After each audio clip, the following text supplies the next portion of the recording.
जर तुमची first pregnancy असेल तर अशा वेळी प्रेग्नन्सीच्या 5व्या ते 6व्या महिन्यामध्ये तुम्हाला गर्भाची हालचाल जाणवते। सेकंड प्रेग्नन्सीच्या वेळी नॉर्मली 4थ्या ते 5व्या महिन्यातच तुम्हाला गर्भाची हालचाल ही जाणवायला लागते। आणि जेव्हा बाळाची हालचाल तुम्हाला जाणवते तर आईने बाळाच्या हालचालीचा जो पॅटर्न आहे हा लक्षात ठेवायला हवा, कारण गर्भामध्ये वाढणारे बाळ हे सुरक्षित आहे आणि त्याची वाढ आणि विकास ही योग्य पद्धतीने होते आहे याचं मोजमाप करण्याचं एक प्रमाण कोणतं असेल तर ते आहे बाळाची हालचाल। आणि म्हणूनच प्रत्येक गर्भवतीने बाळाच्या हालचालीच्या बाबतीमध्ये अतिशय जागरूक असणं गरजेचं आहे। जेव्हा गर्भाची हालचाल ही कमी जाणवते तर त्यावेळी तुम्हाला एकतर थंड किंवा कोमट पाणी प्यायचं आहे। जेव्हा तुम्ही थंड किंवा कोमट पाणी पिता तर त्यावेळी तुमचं बॉडी टेम्परेचर सडन चेंज होतं आणि बाळाला सुद्धा एक किक मिळते, काहीतरी बदल जाणवतो आणि बाळ हा मूवमेंट करतो। दुसरी गोष्ट म्हणजे तुम्हाला थोडासा वॉक करायचा आहे किंवा थोडासा एक्सरसाइज करायचा आहे। जेव्हा तुमचे पेल्विक मसल्स थोडेसे मूवमेंट करतात तर त्यावेळी बाळ सुद्धा थोडासा मूवमेंट फील करतो किंवा बाळ हा हालचाल करायला लागतो।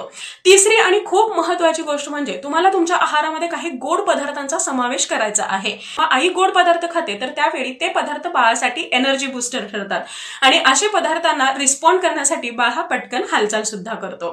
काही गर्भवतींच्या बाबतीमध्ये बाळ हा नॉर्मली आई जेव्हा झोपलेली असते तर त्यावेळी हालचाल करतो, आई ऍक्टिव्ह असते त्यावेळी बाळ हा झोपलेला असतो।